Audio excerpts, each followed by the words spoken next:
This enigmatic photograph from 1901 harbored a secret that had baffled experts for decades.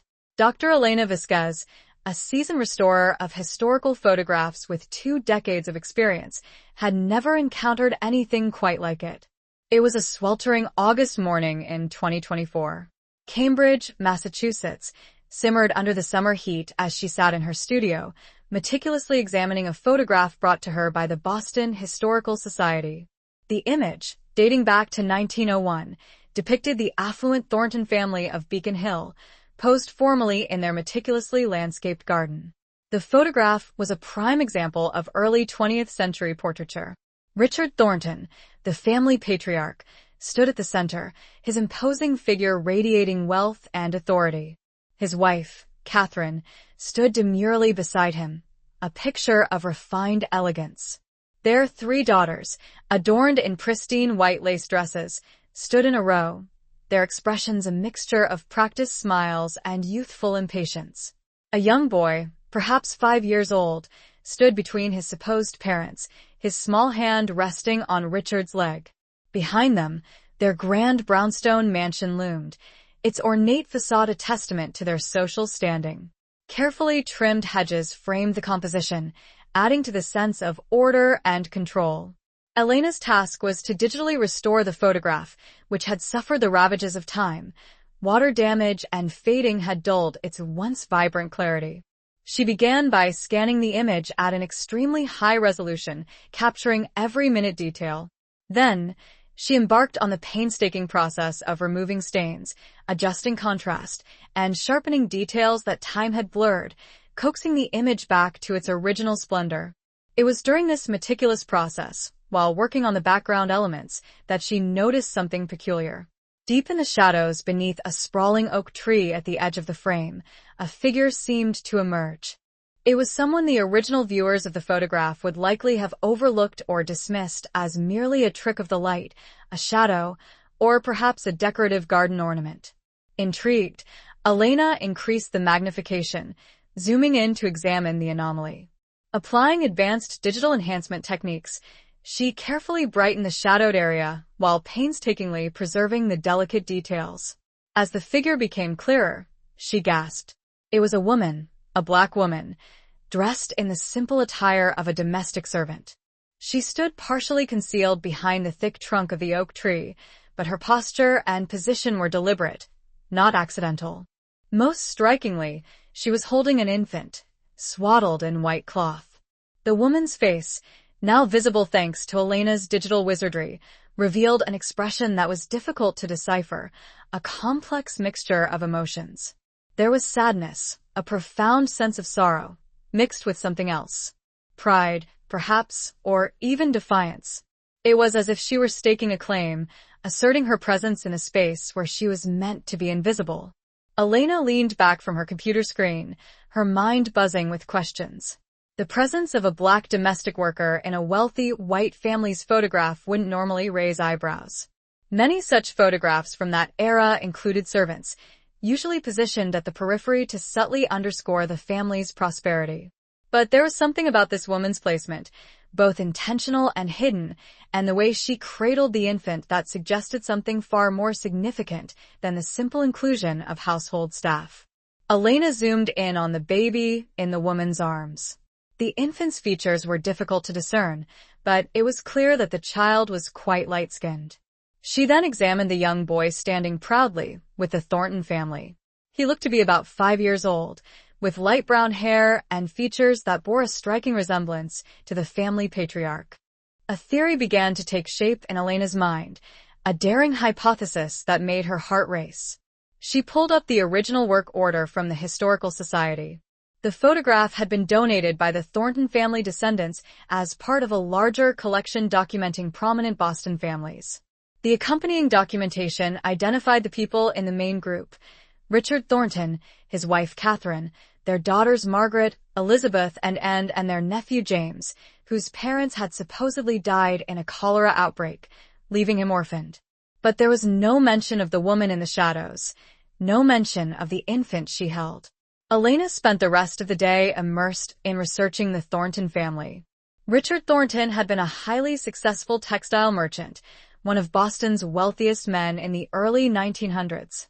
His family had been deeply entrenched in Boston society, attending the most prestigious churches, hosting lavish parties, and serving on the boards of various charitable organizations. Catherine, his wife, came from old Boston money, her lineage stretching back to colonial times.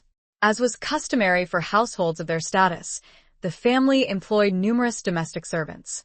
Elena found census records listing several black servants working in the Thornton household in 1900 and 1910, but identifying which woman appeared in the photograph would require more investigation.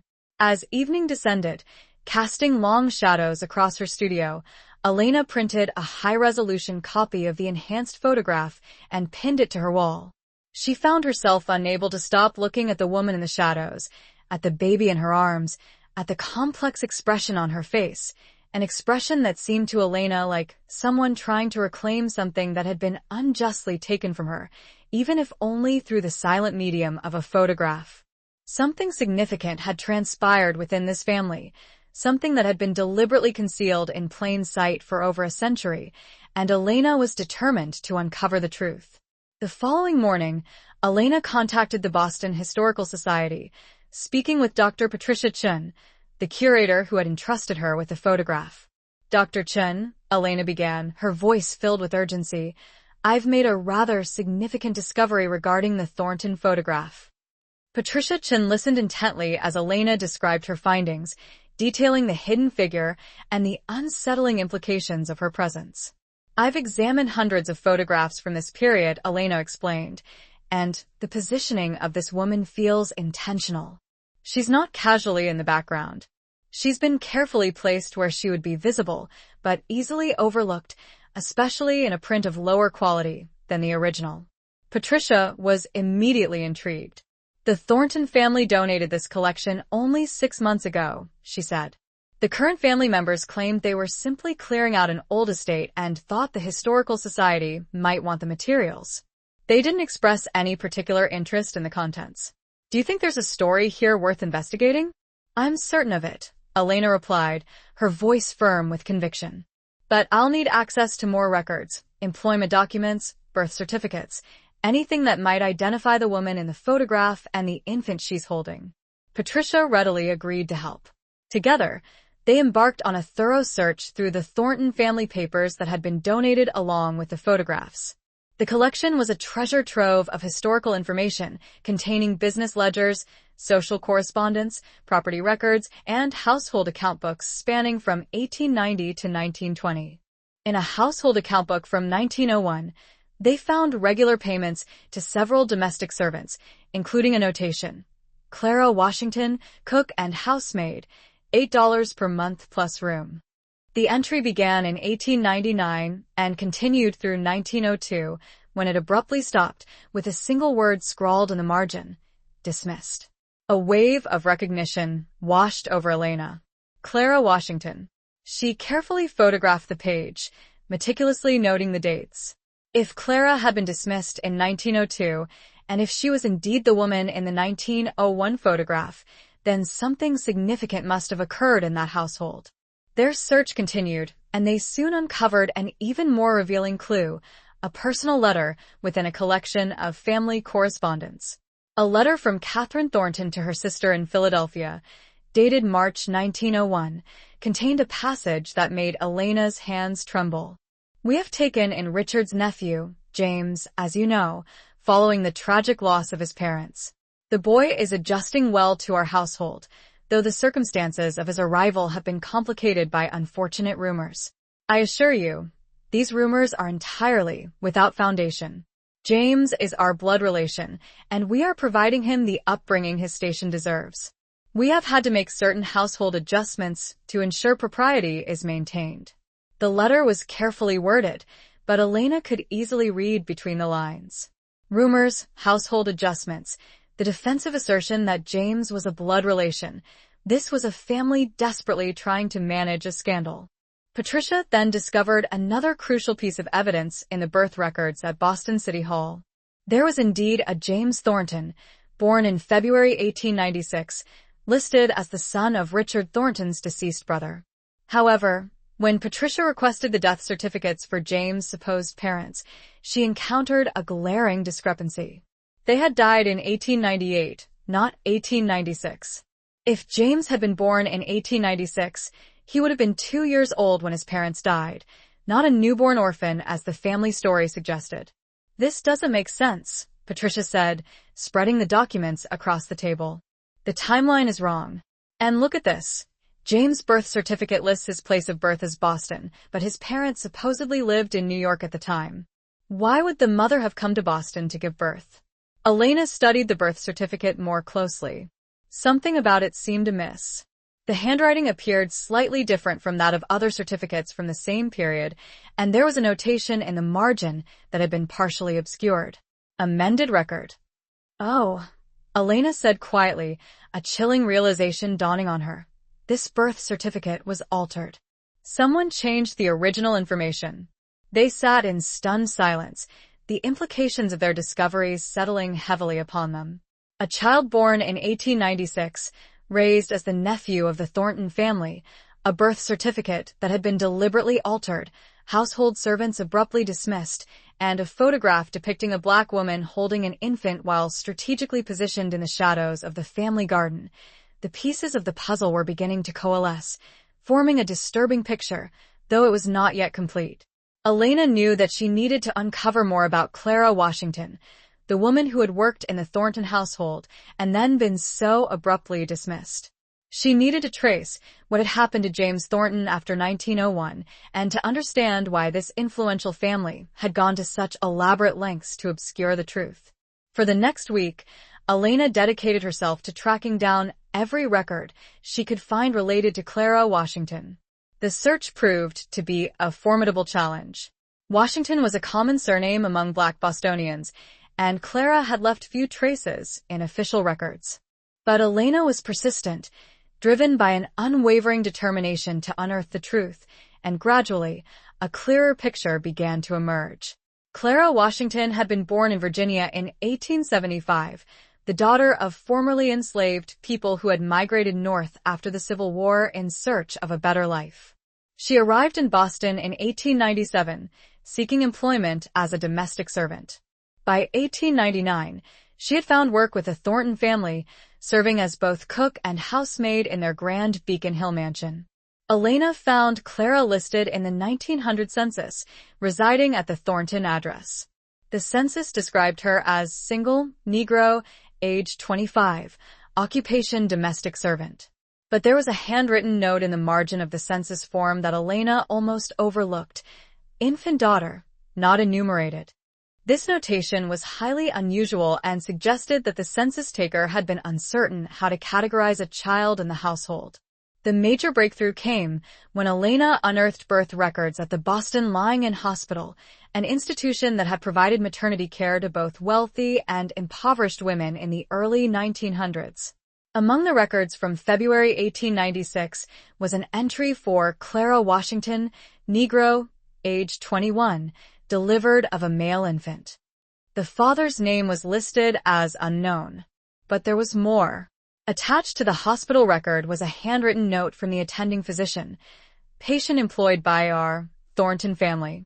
Infant to remain with mother and Thornton household per family arrangement. Fee paid by our Thornton. Elena's theory was rapidly solidifying. Clara had given birth to a son in February 1896 while working for the Thornton family. Richard Thornton had paid the hospital fees, and somehow, this infant had been transformed into James Thornton, the orphan nephew. She needed to discover what had happened to Clara after her dismissal in 1902. Using city directories and church records, Elena traced Clara's movements after she left the Thornton household. She found Clara listed as residing in a boarding house in Boston's South End in 1903, working as a laundress. But the trail went cold after that year. No census entries, no employment records, no death certificate. Clara Washington seemed to have vanished from the face of the earth. Then Patricia made a discovery in the archives of the African Methodist Episcopal Church in Boston that would change everything. She found a baptismal record from 1896 for James Washington, son of Clara Washington. The baptism had taken place just weeks after the hospital birth record, and it clearly identified the child's surname as Washington, not Thornton. The church records also contain something else, a letter from Clara to the church pastor, dated 1902. Patricia photographed the letter and sent it to Elena immediately. Elena read Clara's words with growing emotion, her heart aching for the young woman who had been trapped in such an impossible situation. Reverend Williams, Clara had written, I write to you in desperation, not knowing where else to turn. You baptized my son James 6 years ago, and I have raised him with love despite the difficult circumstances of his birth. His father, a man of prominent standing, who I will not name, provided support for us while demanding absolute secrecy about his paternity. Now, that man's wife has determined that my presence in their household is no longer acceptable. She has insisted I be dismissed, and worse, she has told me that James will remain with them, to be raised as their own kin. She says I am unfit to mother him, that he deserves better than a life with a colored laundress. She has offered me money to go quietly, to never speak of James' true parentage, to never attempt to see him again. Reverend, he is my son. I carried him, birthed him, nursed him, raised him for 6 years, but I have no legal standing. I am a Negro woman with no family, no resources, no power. The Thorntons have everything: wealth, position, legal counsel. If I fight them, they will destroy me and possibly harm James in the process. If I accept their terms, I lose my child, but perhaps secure him a life of opportunity one could never provide. I do not know what to do. I pray for guidance, for strength, for some way to do right by my son, even as my heart breaks. Elena wiped tears from her eyes. The letter was dated October 1902, precisely around the time Clara had been dismissed from the Thornton household. Clara had faced an agonizing choice: fight for her son and likely lose while damaging his future prospects, or walk away and allow him to be raised in privilege and comfort, never knowing his true mother. The photograph from 1901 took on an entirely new significance. The image had been captured just a year before Clara was forced out. It showed Clara standing in the shadows, holding an infant. But which infant? Could there have been another child? Or was the photograph misdated? Elena knew she needed to examine the photograph again with meticulous care. She had been so focused on identifying the woman in the shadows that she hadn't closely scrutinized every minute detail of the image. Now, she carefully studied the infant Clara was holding, using maximum magnification to examine the baby's features and the white christening gown it wore. Then, she compared this infant to the young boy standing with the Thornton family, the child identified as 5-year-old James. Her breath caught in her throat. The infant in Clara's arms could not possibly be 5 years old. The baby was clearly only a few months old at most. But if James was born in 1896, he would have been 5 in 1901, precisely matching the age of the boy in the main photograph. A chill ran down Elena's spine. There were 2 children in this photograph: James, the 5-year-old boy standing with the Thornton family as their nephew, and a much younger infant cradled in Clara's arms. She immediately called Patricia. "There's another child," she said urgently, her voice trembling with excitement. "Clara is holding an infant who is not James. I need to find birth records from 1900 or 1901 for any child connected to the Thornton household." Patricia understood the gravity of the situation immediately. They reconvened at the Historical Society and initiated a systematic search through birth records from 1900 and 1901. This time, they knew precisely what patterns to look for: any birth involving the Thornton family, any notation about domestic servants, any amended or otherwise unusual records. It took 2 grueling days, but finally, they found it. In March 1901, just months before the photograph was taken, the Boston Lying-in Hospital recorded the birth of a female infant to Clara Washington, Negro domestic servant. Once again, Richard Thornton had paid the hospital fees. The father was listed as unknown, but the notation was identical to the one from James' birth 5 years earlier. Clara had given birth to a second child in 1901, another child fathered by Richard Thornton. The infant in the photograph was Clara's daughter. Where is this child? Elena wondered aloud, her voice filled with a mixture of hope and dread. What happened to her? Patricia initiated a search through adoption records, death certificates, anything that might reveal the fate of Clara's daughter. The search proved incredibly difficult. Adoption records from that era were often sealed or poorly maintained, and many children born to unwed mothers simply vanished from official documentation. Then, in the archives of the Boston Home for Colored Children, an orphanage that had operated in the early 1900s, Patricia found a glimmer of hope. In their intake records from September 1901, there was an entry for a female infant, approximately 6 months old, surrendered by Mother Clara Washington.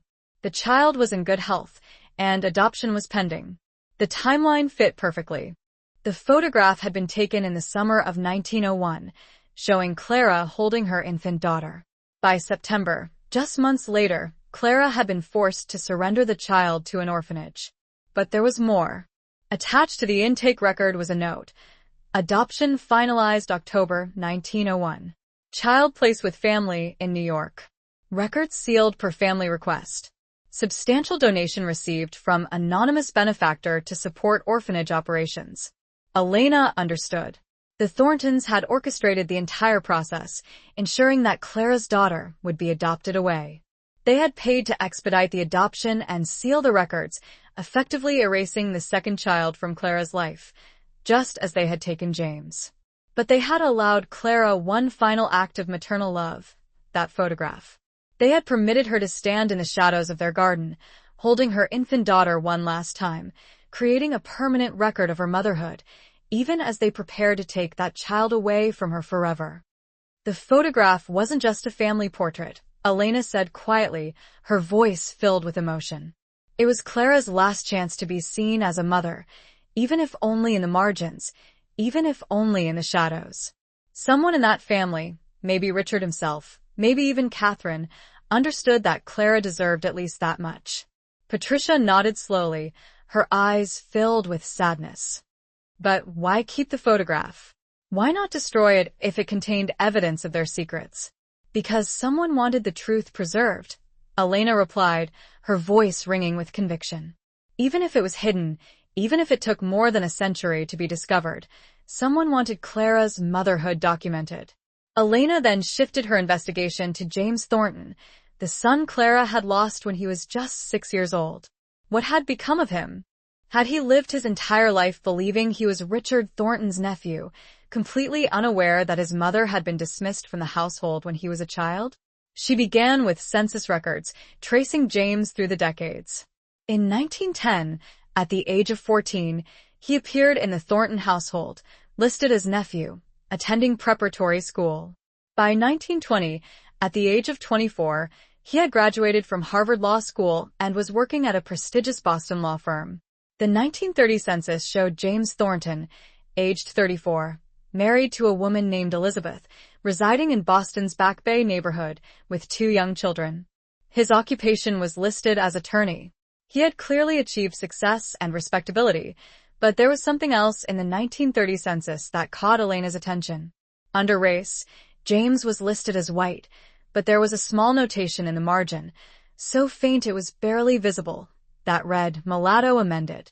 Someone had originally recorded James as mixed race, then changed it to white. Elena's heart raced. Had there been questions about James' racial identity? Had someone noticed that he didn't look entirely white, or had whispers about his true parentage followed him into adulthood?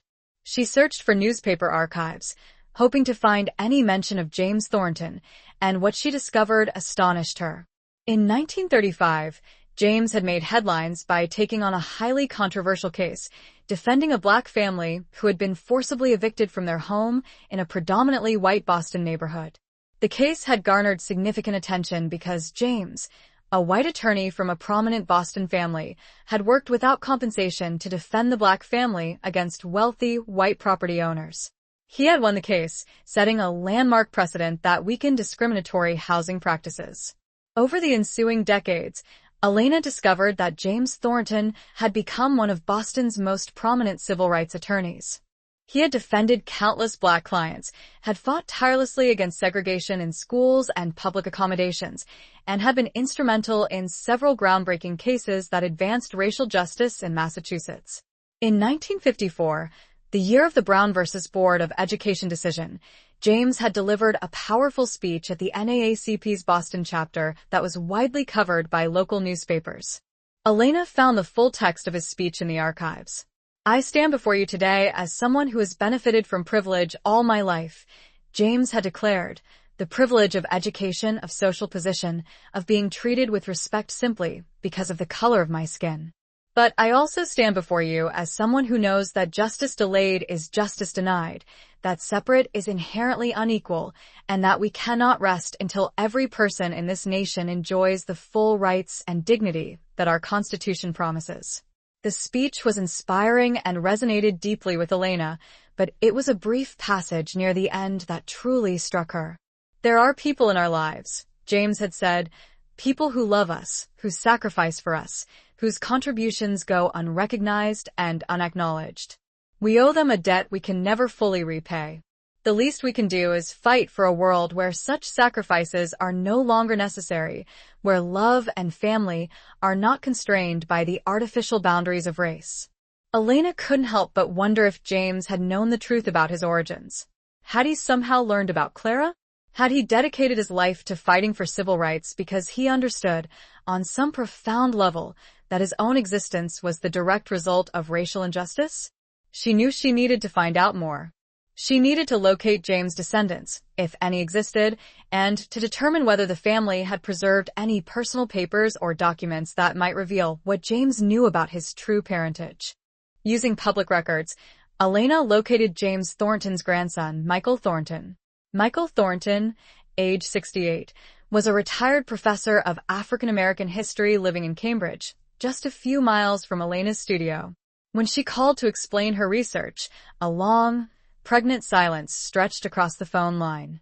"I think you should come to my house," Michael finally said, his voice thick with emotion. "There are things I need to show you."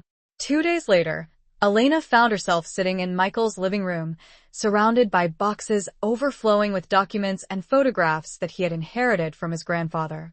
Michael was a tall, imposing man with dark, piercing eyes and skin that could have been interpreted as either white or light-skinned black, depending on the observer. "My grandfather died in 1975, Michael began, his voice low and somber, "and he left me a sealed letter with strict instructions not to open it until after my father had passed away. My father died 5 years ago, and I finally opened the letter.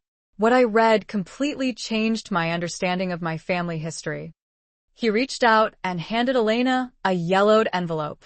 Inside, nestled within its fragile folds, was a letter in James Thornton's own handwriting, dated 1974, written when he was 78 years old.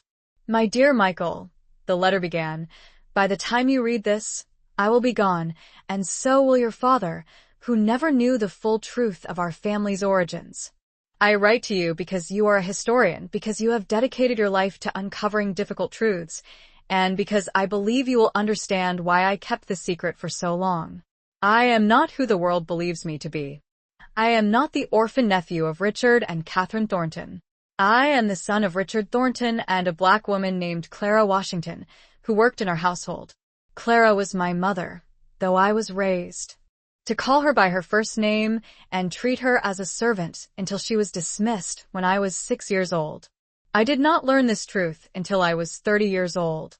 In 1932, a woman approached me outside my law office.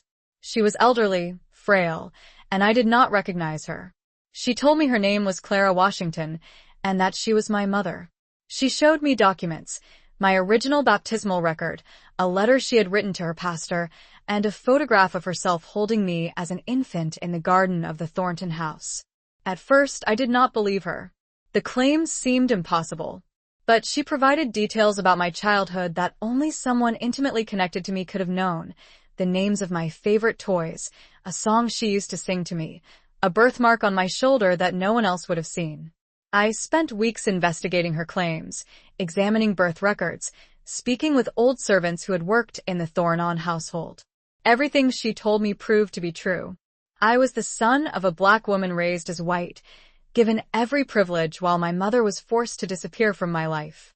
My first reaction was anger at Richard Thornton, at Catherine, at everyone who had participated in this deception. But Clara asked me not to be angry. She said she had made peace with what happened, that she had watched from a distance as I grew up, attended university, became a lawyer. She said she was proud of me and that she had never regretted carrying me, birthing me, loving me for the 6 years we had together. She also told me about my sister, a daughter she had birthed 5 years after me, also fathered by Richard Thornton. That child had been taken from her and adopted away. Clara had tried to find her for years, but never succeeded. She showed me a photograph, the same one I now keep in my desk, showing her holding an infant in the Thornon garden. My sister, she said, was the baby in her arms. I spent the last years of Clara's life visiting her regularly, learning about her experiences, understanding the impossible choices she had faced. She died in 1935, and I was able to be with her at the end, holding her hand, calling her mother for the first time since I was 6 years old. After her death, I dedicated myself to fighting the kinds of injustices she had endured.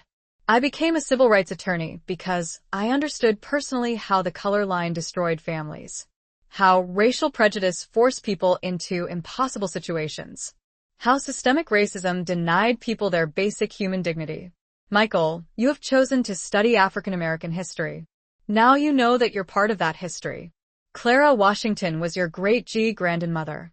You carry her blood, her strength, her resilience. I have lived my life as a white man because that is how I was raised. But I want you to know the truth. I want you to honor Clara's memory. And I want you to find my sister, if any trace of her remains. Your grandfather, James. Evelina sat in stunned silence. Michael had tears running down his face. I've been searching for my great-aunt for 5 years, he said. I've traced adoption records, searched for children adopted from the Boston Home for Colored Children in 1901. Tried to find any connection, but the records are sealed or lost. I've hit dead ends everywhere. Elena thought about the photograph, about Clara standing in the shadows holding her infant daughter. That photograph is the key, she said. It's the only visual evidence of your great-aunt's existence. If we can get it properly publicized, if we can reach out to genealogists and historians, someone might recognize a family story or have records that connect. Michael nodded slowly. My grandfather spent 40 years fighting for civil rights, never publicly revealing his own connection to the Black community. He lived with that secret, honored Clara privately while presenting as white publicly.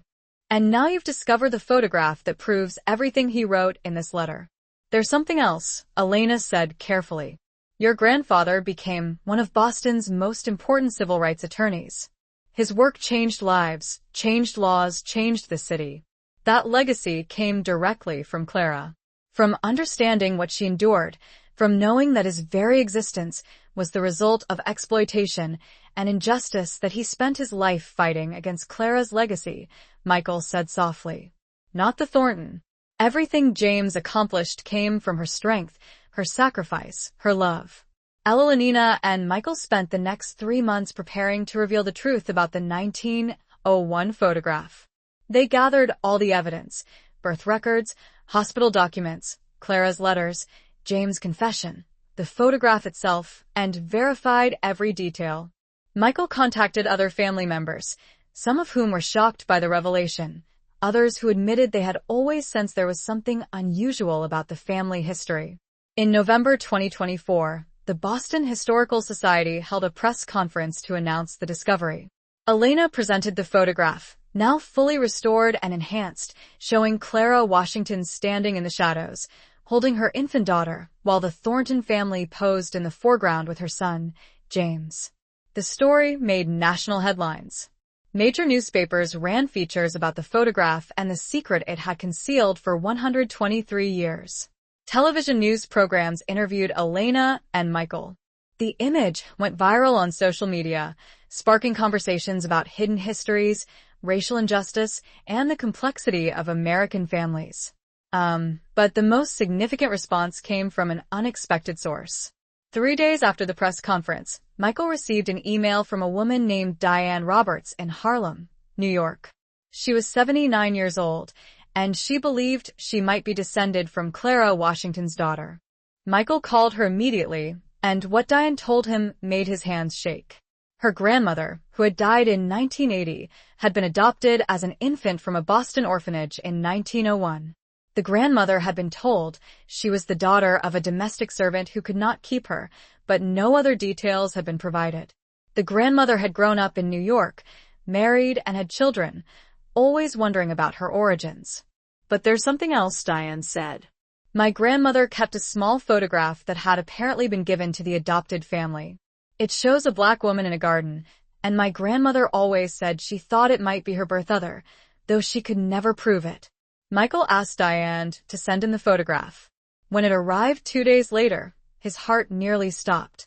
It was a second print of the same 1901 photograph Elena had restored, but this one had been cropped to show only Clara and the infant with the Thornon family removed from the frame. Someone, perhaps Richard Thornon, perhaps someone else in the family, had provided Clara's daughter with a photograph of her mother holding her. It had been an act of mercy, a way of ensuring that even though the child would be raised by strangers, she would at least have one image connecting her to the woman who had birthed her. Elena arranged for Diane to travel to Boston. When she arrived, Michael met her at the airport, and they stared at each other with wonder. They shared a great-grandmother. They were family, separated for over a century by adoption, by racial prejudice, by deliberate concealment, but family nonetheless. At the Historical Society, Elena showed Diane the full photograph, pointing out Clara in the shadows. Diane wept as she looked at her great-grandmother's face for the first time with certainty. She was beautiful, Diane whispered. She was proud. Look at how she's holding that baby. Holding me. She loved me. Even knowing she would have to give me up, she loved me. Michael showed Diane the letter his grandfather James had written. The confession revealing that he and Diane's grandmother had been siblings, both children of Clara Washington and Richard Thornton, separated and raised in different worlds. My grandmother lived her whole life as a black woman. Diane said she married a black man, raised black children, lived through segregation and the civil rights movement. She never knew she had a brother who was passing as white, who was fighting for civil rights from the other side of the color line. They were both Clara's children, Michael said softly, both carrying her legacy, both shaped by the injustice that separated them from her. James fought in the courts. And your grandmother, what did she do? Diane smiled through her tears. She was a teacher in Harlem for 40 years. She taught hundreds of black children, told them they were brilliant and capable, prepared them for a world that would try to tell them otherwise. She did for other people's children what Clara couldn't do for her. She mothered them, believed in them, fought for them. Elena listened to this exchange and understood something profound. Clara Washington had lost both her children to a system designed to destroy black families and deny black motherhood. But both children, raised in different worlds, had spent their lives fighting against the injustices their mother had endured. James in the legal system, Diane's grandmother in the classroom, both had channeled Clara's strength and love into work that changed lives. The revelation of the photograph's secret sparked a broader conversation about hidden black ancestry in white American families and the countless black mothers who had been separated from their children throughout American history. Historians began examining other family photographs from the era, looking for similar instances of black domestic workers positioned at the margins, wondering how many other Claras might be hidden in plain sight. Michael and Diane collaborated on a project to honor Clara's memory.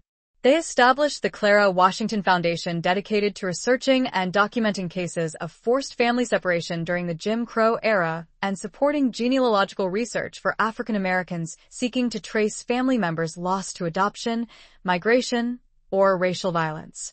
They also worked with the Boston Historical Society to create a permanent exhibit about Clara, James, and the photograph. The exhibit included the restored photograph, Clara's letters, James' confession, and contemporary reflections on how racial injustice had shaped American families. Ella Lenina contributed to the exhibit by creating a series of enhanced images showing different aspects of the photograph. Close-ups of Clara's face, of the infant in her arms, of James standing with the Thornon family. Each image was accompanied by historical context about domestic servitude, anti-miscegenation practices, and the legal structures that had enabled men like Richard Thornton to father children with black women while facing no consequences. The exhibit also addressed a difficult question. How should Richard Thornon be remembered? He had fathered 2 children with Clara, a woman who worked in his household and had little power to refuse his advances. Was this relationship consensual? Or had Clara been exploited by a man who held complete economic and social power over her? Clara's letters provided some insight. In one passage, she had written, "I do not claim to have been forced against my will, but neither can I claim I was free to refuse. What freedom does a servant have when her employer demands her company? What choice exists when refusal might mean unemployment, homelessness, starvation? I cared for him. I will not deny that. But care that exists within such an imbalance of power cannot be called love. Not truly." The exhibit acknowledged this complexity, presenting Richard Thornon neither as a simple villain nor as a progressive man ahead of his time, but as someone who had participated in a system of racial and economic exploitation, even while occasionally showing mercy, paying Clara's hospital bills, allowing her to keep James for 6 years, perhaps even arranging for the photograph that preserved her motherhood. The photograph itself became iconic. It was featured in textbooks, used in classrooms to teach about hidden histories and the complexity of race in America. Copies were requested by museums across the country.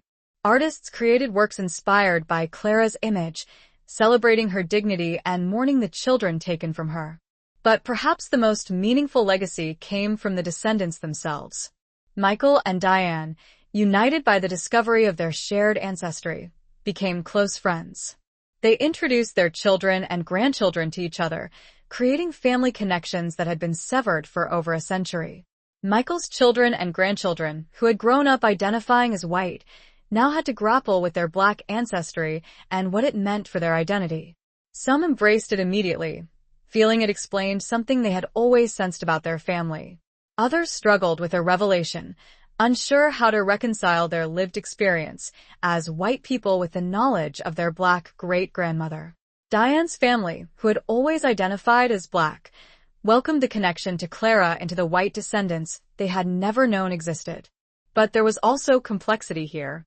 Pain at learning that Clara's son had lived his life as white while their ancestor had endured the full weight of racial oppression. Questions about what it meant that some of Clara's descendants had benefited from whiteness, while others had not. These conversations were difficult, but Michael and Diane insisted they were necessary. Clara's legacy is not just in the photograph. Michael said at one family gathering, "It's in us, all of us, facing the truth of our history, understanding how racism shaped our family, and choosing to move forward together." The publicity surrounding the photograph led to one final unexpected discovery. A genealogist in Connecticut named Thomas reached out to Michael after seeing news coverage of the story.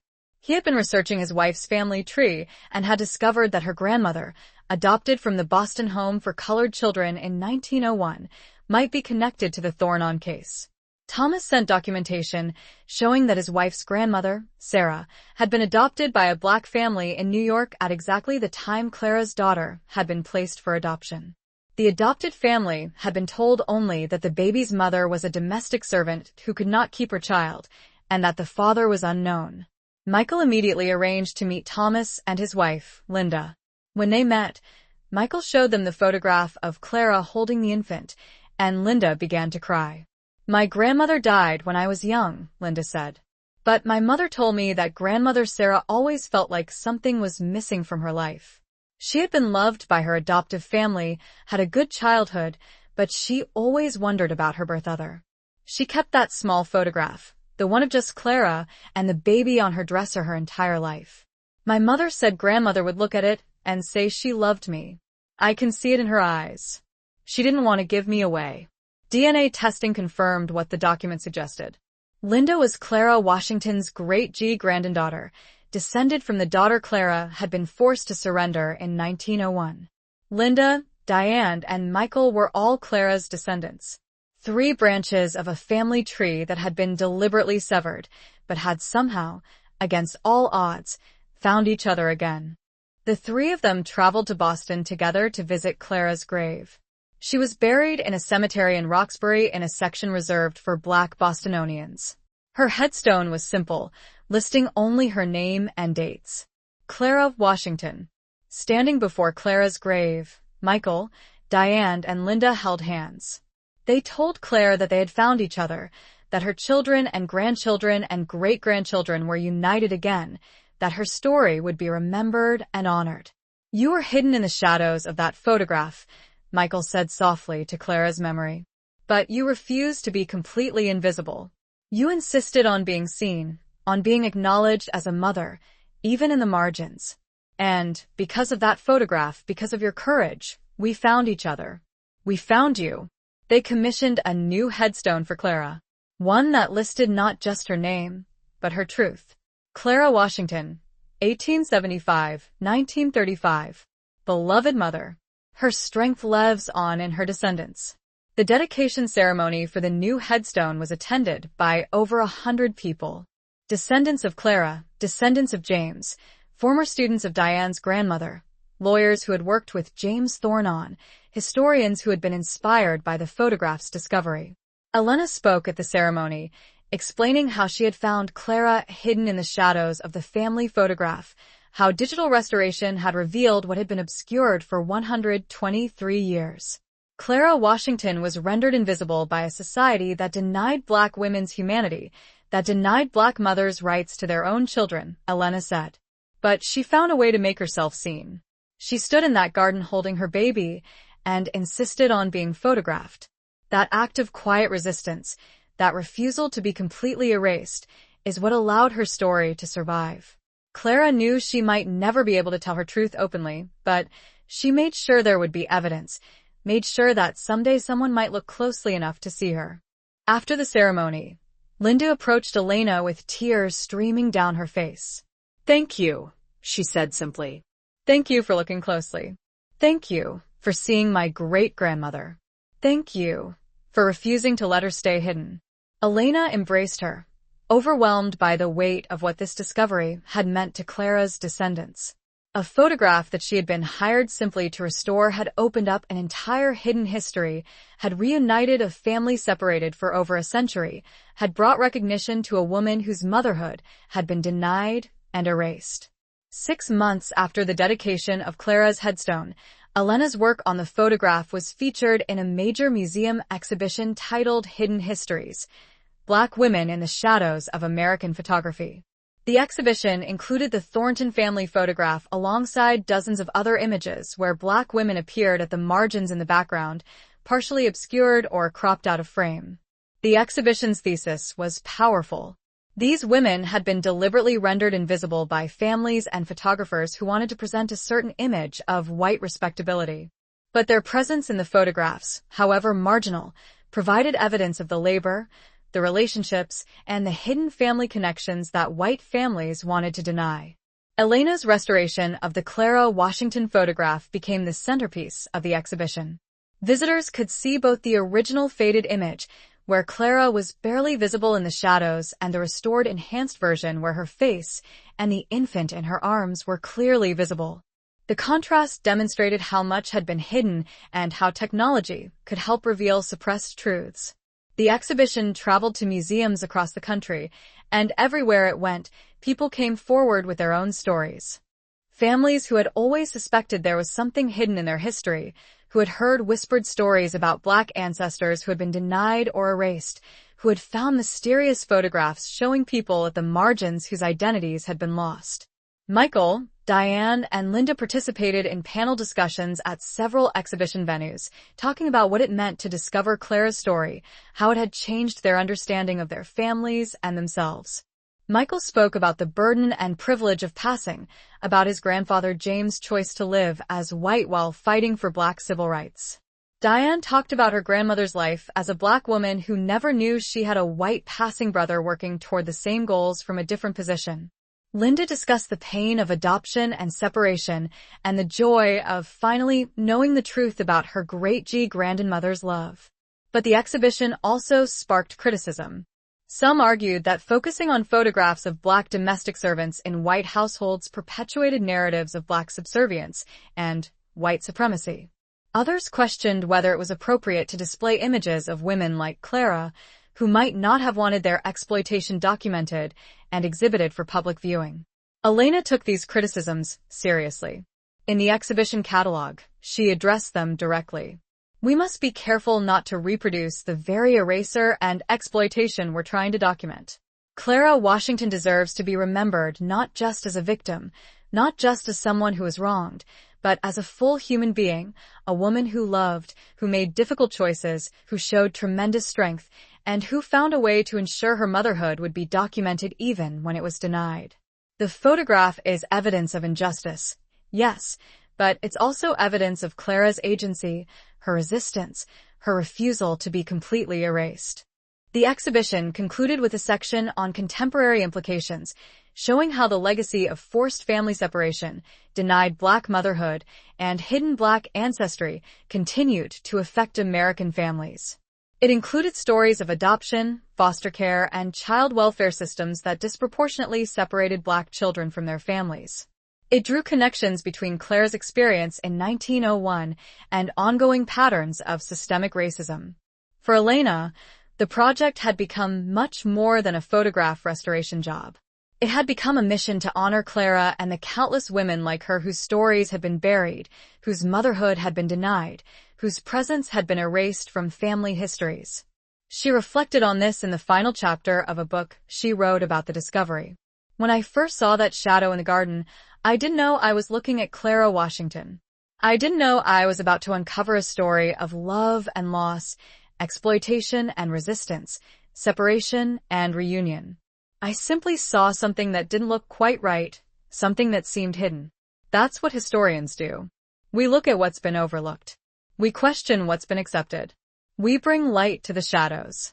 Clara Washington spent her life in the shadows of the Thornon family's world. But she made sure she was in that photograph. She made sure that even if she was marginalized, even if she was nearly invisible, she was there. And 123 years later, she was finally seen. The book became required reading in many American history courses. The photograph was reproduced in textbooks. Clara's story became part of the historical record, no longer hidden, no longer denied. Michael, Diane, and Linda continued their work with the Clara Washington Foundation, helping other families research hidden histories and reconnect with ancestors who had been lost to adoption, migration, or deliberate erasure.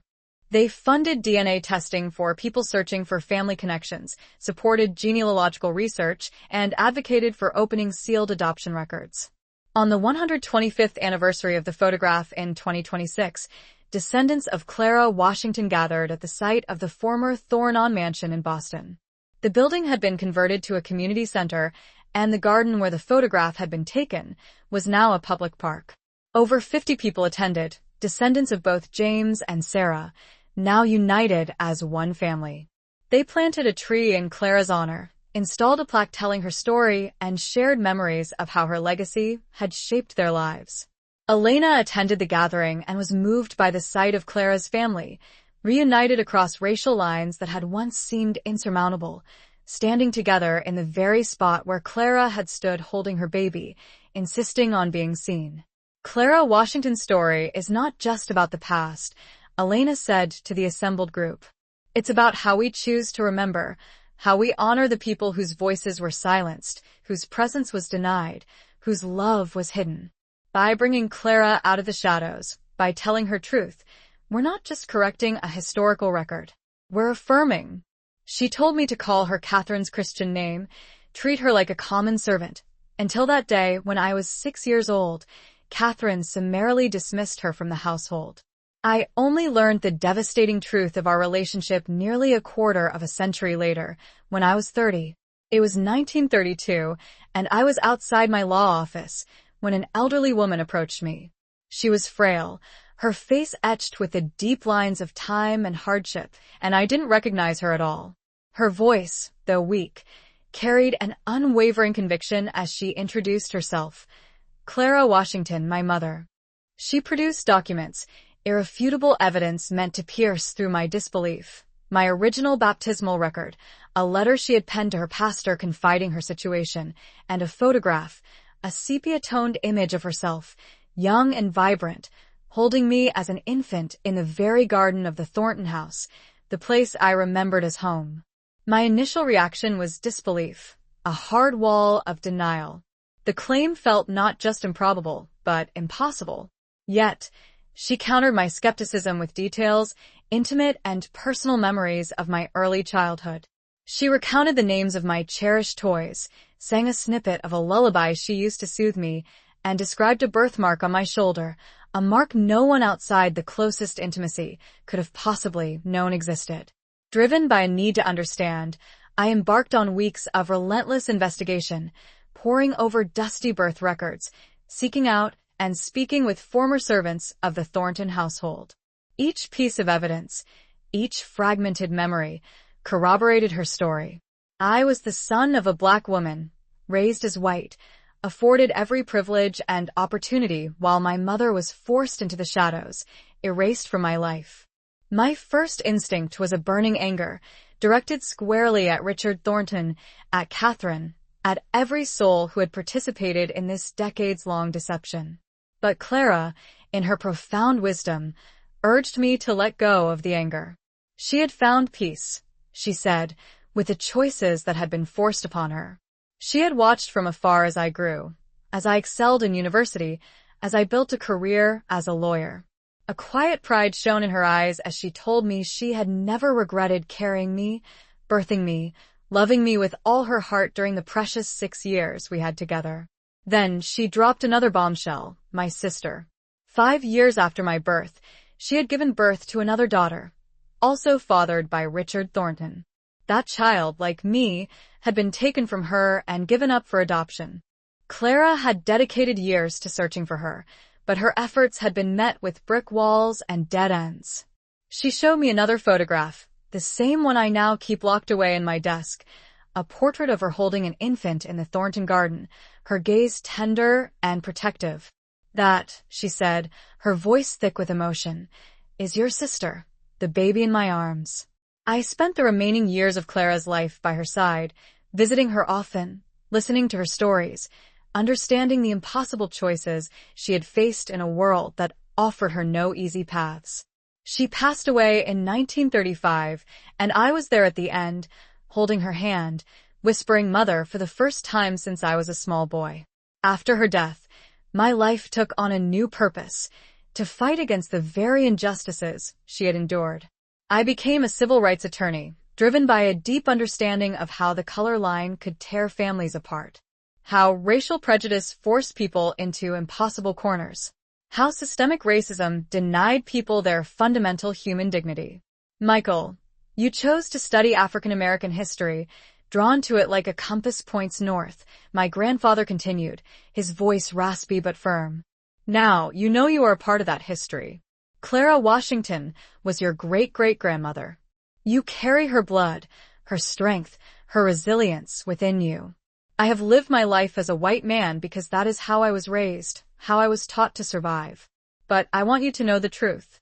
I want you to honor Clara's memory. And, if there is any trace left, I want you to find my sister, your great-aunt. The letter ended abruptly, signed simply, your grandfather, James. Elena sat in stunned silence, the weight of the revelation pressing down on her. Michael, seated beside her, had tears streaming silently down his face. I've been searching for my great-aunt for 5 years, he finally managed to say, his voice thick with emotion.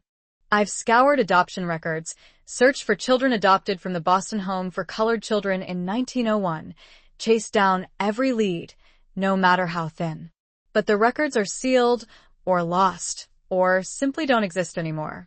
I've hit dead ends everywhere I turn. Elena's mind raced, her gaze drawn back to the image of Clara standing in the shadows, cradling her infant daughter. That photograph, she declared, her voice gaining conviction, that photograph is the key. It's the only visual proof of your gray tant's existence. If we can get it properly publicized, if we can reach out to genealogists, to historians specializing in early adoption practices, to anyone who might recognize a family story, a detail, a record someone somewhere might have the missing piece that connects us to her. Michael nodded slowly, absorbing her words. My grandfather, he said, his voice heavy with a mixture of grief and pride, spent 40 years fighting for civil rights, risking everything and never publicly revealing his own connection to the Black community. He lived with that secret, honored Clara privately, while presenting as white in the public sphere. And now you've discovered the photograph that proves everything he wrote in this letter, the photograph that holds the key to unlocking our past. There's something else, too, Elena said carefully, choosing her words with deliberate precision. Your grandfather became one of Boston's most respected civil rights attorneys, a champion for justice. His work changed lives, shaped laws, and redefined the city. That legacy came directly from Clara. It came from understanding what she endured, from knowing that his very existence was a direct consequence of the exploitation and injustice he spent his life fighting against. Clara's legacy, Michael echoed softly, the realization dawning in his eyes.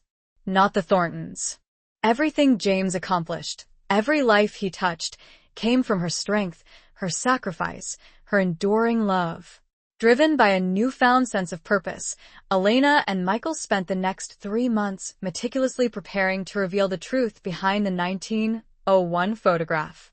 They assembled every scrap of evidence they could find: birth records, hospital documents, Clara's poignant letters, James's confession, and, of course, the photograph itself, meticulously restored and enhanced. They verified every detail, cross-referenced every date, leaving no stone unturned. Michael reached out to other family members, carefully sharing the shocking revelation.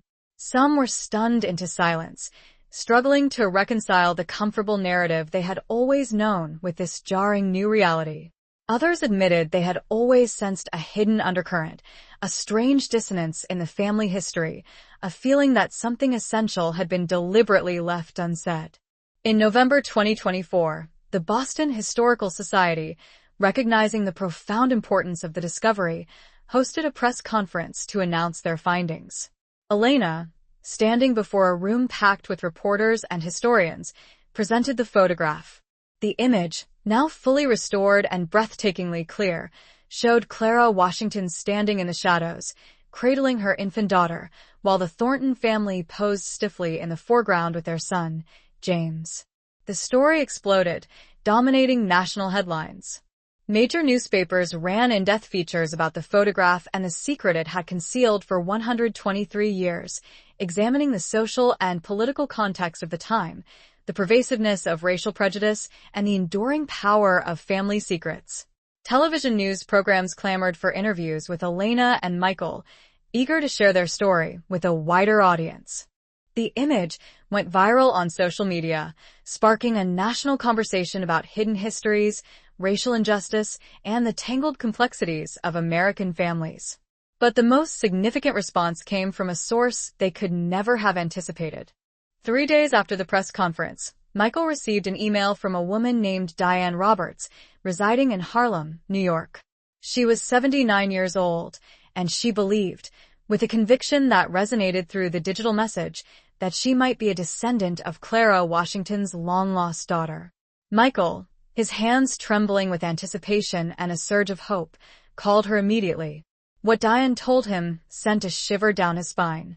Her grandmother, who had passed away in 1980, had been adopted as an infant from a Boston orphanage in 1901.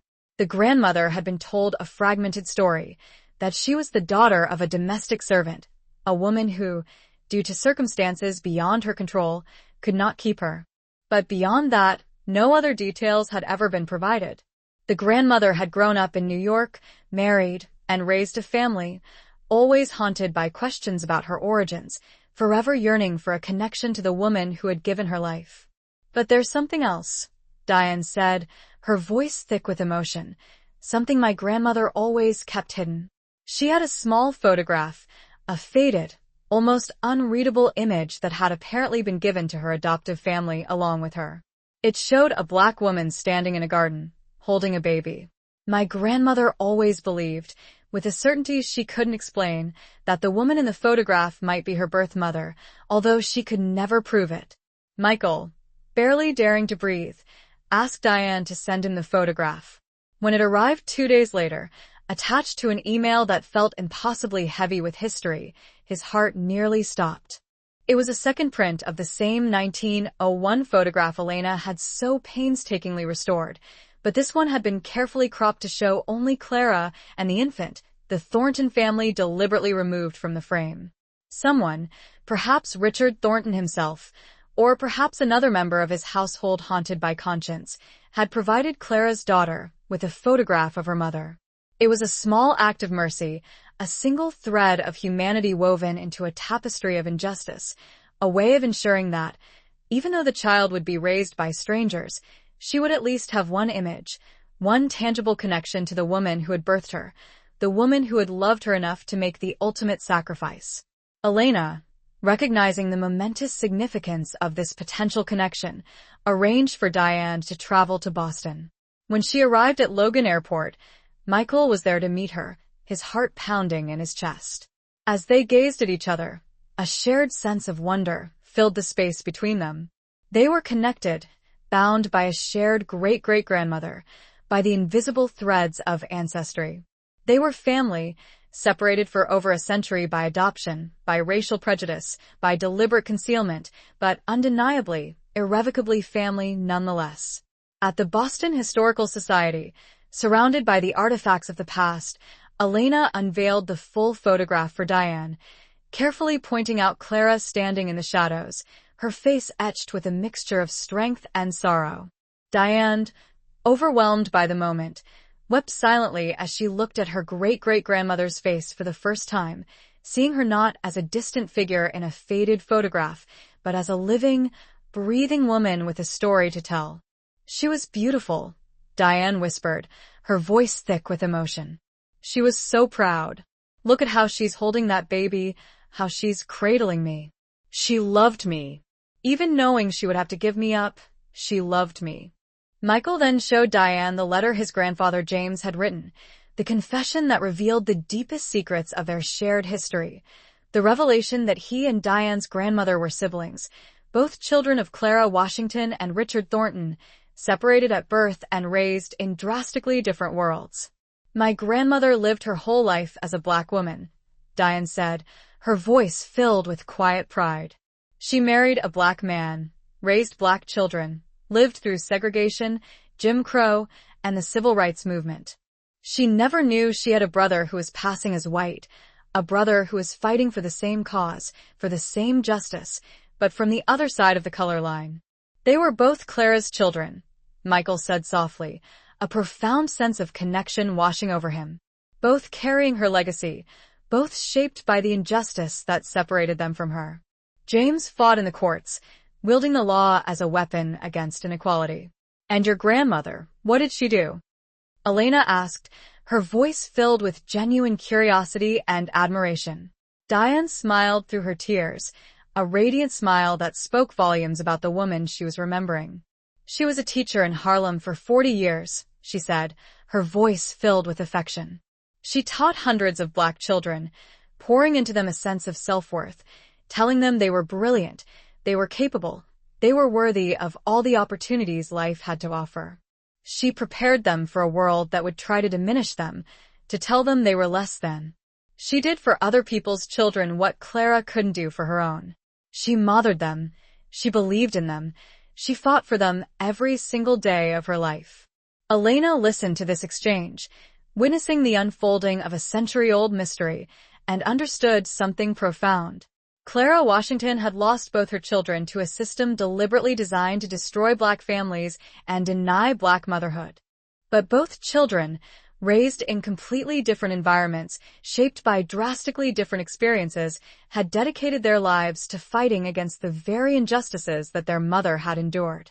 James, using the power of the legal system, Diane's grandmother, nurturing and empowering the next generation in the classroom, Both had channeled Clara's strength, her love, and her unwavering spirit into work that transformed lives and changed the course of history. The revelation of the photograph secret and the subsequent discovery of Diane sparked a broader national conversation about hidden Black ancestry in white American families, forcing a reckoning with the countless Black mothers who had been forcibly separated from their children throughout American history.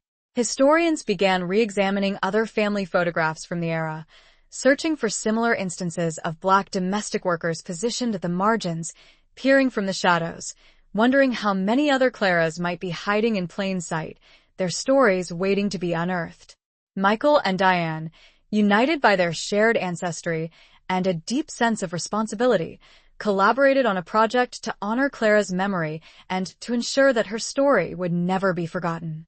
They established the Clara Washington Foundation, a nonprofit organization dedicated to researching and documenting cases of forced family separation during the Jim Crow era and to supporting genealogical research for African Americans seeking to trace family members lost to adoption, migration, or racial violence. They also partnered with the Boston Historical Society to create a permanent exhibit about Clara, James, and the photograph, a powerful testament to the enduring legacy of a woman who had refused to be erased. The exhibit included the restored photograph, displayed prominently alongside Clara's poignant letters, James's heartfelt confession, and contemporary reflections on how racial injustice had shaped American families for generations. Elena contributed to the exhibit by creating a series of enhanced images, each one highlighting a different aspect of the photograph. Close-ups of Clara's face, revealing the depth of her love and resilience, that every mother's story is significant, that every individual warrants recognition and respect, and that justice, though delayed, can ultimately prevail, even after the passage of over a century. As the sun dipped below the horizon, casting long shadows across the meticulously manicured garden, Elena paused, her gaze lingering on the faded photograph one last time. It was this very image, this seemingly insignificant fragment of the past, that had ignited her relentless quest, propelling her on a journey that had spanned years and continents. There, captured in the sepia tones of a bygone era, stood Clara Washington, a figure previously relegated to the margins of history. She was partially obscured by shadows, cradling her infant daughter protectively in her arms. But now, thanks to Elena's tireless efforts, Clara's face was no longer hidden in obscurity. Her features, once blurred and indistinct, were now sharply defined, illuminated for the world to see. The erasure that had shadowed her existence was finally lifted. She was no longer a ghost, a footnote, an anonymous presence. She was undeniably, irrevocably seen. And her legacy, etched not only in the bloodline of her descendants, but also enshrined in the very foundation established in her name, would resonate far beyond the confines of her lifetime.